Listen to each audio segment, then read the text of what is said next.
Hoje eu vou falar para vocês sobre os termos e as definições da ressonância magnética.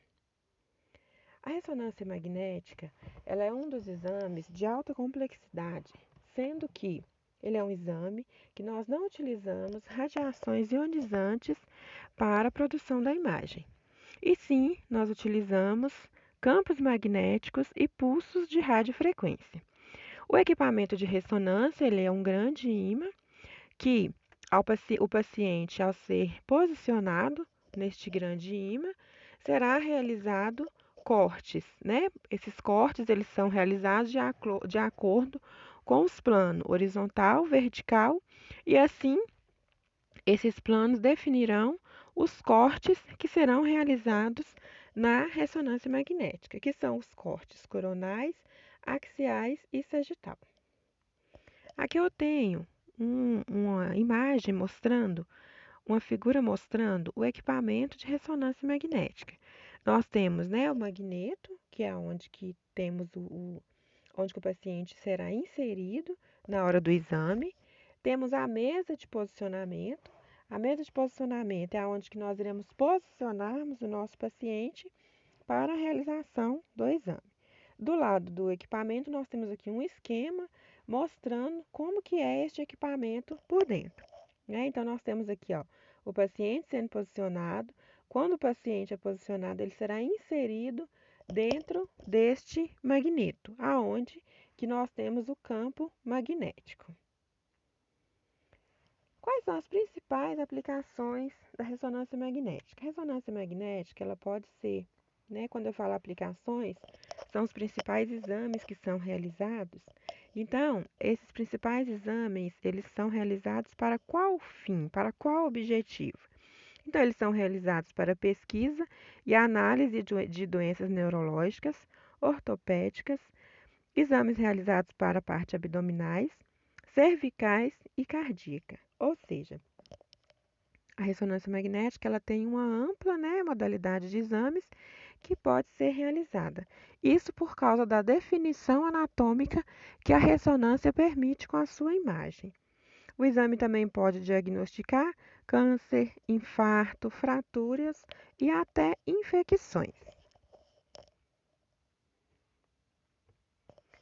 Os ortopedistas eles costumam utilizar o exame de ressonância, a imagem de ressonância magnética, para visualizar, né, ou seja, para investigar tecidos mole, como cartilagem e músculos.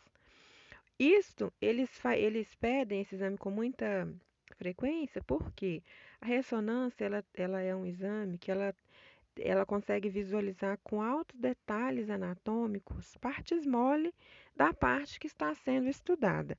Então, por esse motivo, nós conseguimos detectar tendinites, hérnias de disco, lesões, né, de ligamentos.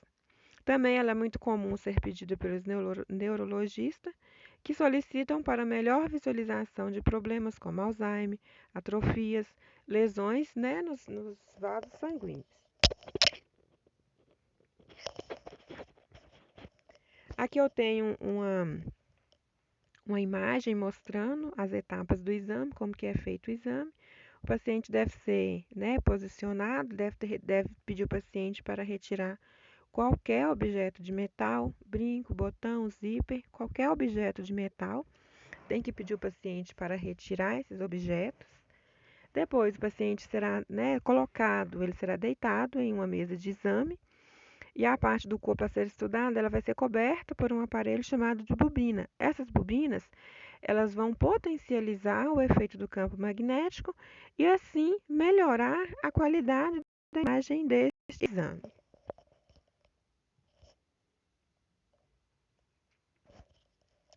As etapas do exame, como que serão feitas, né? Em seguida, nós vamos realizar em seguida, o paciente será inserido dentro do tubo, né, que é o magneto, e o paciente ele deve ficar parado, ou seja, ele deve ficar quieto ao realizar o exame. Isso porque se o paciente movimentar na hora do exame, ele pode atrapalhar a qualidade da imagem, né? Então, o paciente tem que ficar quietinho na hora do exame. Aí aqui eu coloquei uma imagem mostrando como que é realizado esse exame, né? O paciente é posicionado na mesa e é inserido dentro do magneto. O resultado do exame ele é feito, né? Ele é realizado através de um software e as imagens elas são analisadas na tela de um computador e são visualizadas e analisadas por um profissional. O técnico ele vai realizar o exame, mas quem vai diagnosticar é o médico. Mas o técnico ele tem que conseguir analisar a imagem como um todo, se ela está com padrão de qualidade ou não. E isso nós realizamos na tela do computador antes de encaminhar essa imagem para o diagnóstico, ou seja, para o médico diagnosticar. Aí aqui nós temos o resultado, né? O resultado são imagens, né? Imagens em cortes. Essas imagens elas têm alto poder de visualização de partes anatômicas, ou seja, o diagnóstico com o exame de ressonância é um diagnóstico de qualidade, e este diagnóstico de qualidade ele se dá pelo fato do exame de ressonância ser um exame de alta complexidade, ser um exame que visualiza com muitos detalhes anatômicos as estruturas que estão sendo estudadas. E a periodicidade da ressonância? Por ela se tratar de um exame que não utiliza radiação ionizante, né, a pessoa pode fazer o exame sem problema nenhum, mas ela não é um exame de rotina, ou seja, a ressonância ela é um exame complementar, né? Então, ela complementa um diagnóstico. Então, normalmente, o médico ele não vai pedir um exame, o primeiro exame de imagem, um exame de ressonância. Então, ele vai pedir outros exames e aí ele vai pedir um exame de ressonância para poder complementar o diagnóstico. Os principais cuidados e as contraindicações que nós temos no exame de ressonância como a ressonância ela produz um campo magnético muito forte, é preciso identificar se o paciente né, se o paciente está utilizando objetos metálicos e se ele estiver, tem que pedir para retirar, por exemplo, grampo de cabelo, qualquer tipo de metal tem que pedir para o paciente retirar. Os portadores de marca-passo de catéter, eles não podem fazer o exame, tem que ser identificado antes de começar o exame, né? O paciente tem que falar isso com o técnico e o exame não pode ser realizado de jeito nenhum se o paciente estiver utilizando algum tipo de marca-passo. Isso por causa do campo magnético que o exame de ressonância tem. Então, esses pacientes eles não podem realizar o exame de jeito nenhum. E se o paciente, né, também tiver algum tipo de tatuagem, uma tatuagem recente, ele também não deve ser submetido ao exame de ressonância. E os pacientes gautrofóbicos também não devem submeter ao exame de ressonância. Isso por quê? Porque o exame de ressonância é um exame demorado. Então, se a pessoa tiver claustrofobia, ela vai sentir mal na hora da realização do exame.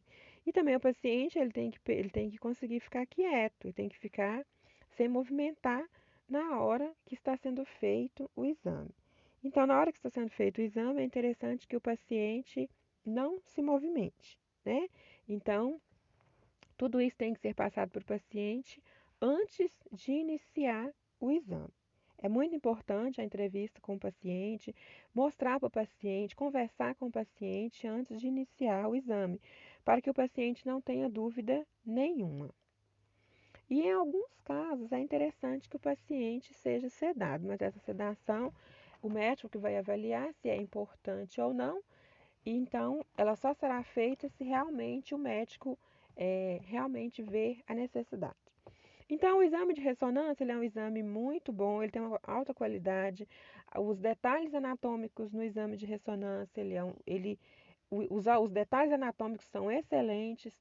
A imagem de ressonância é uma imagem que ela tem altos detalhes anatômicos, consigo visualizar músculos, ligamentos e até parte óssea, mas ela tem né, os seus cuidados, as suas peculiaridades. Então, o paciente tem que ser informado, ele é um exame demorado, né? Ele é um exame que tem alto custo, então tudo isso tem que ser informado para o paciente antes de iniciar o exame. Lembrando que quem vai pedir o exame é o médico e o médico vai analisar o benefício deste exame, né? Ele vai pedir o exame só se ele realmente precisar, né? As nossas imagens de ressonância, elas são imagens de alto detalhes anatômico, ela é um exame muito bom. E uma outra coisa boa que também, né, que nós também falamos muito da ressonância, é que ela não tem radiações ionizantes. Essa foi a aula de ressonância. Obrigada.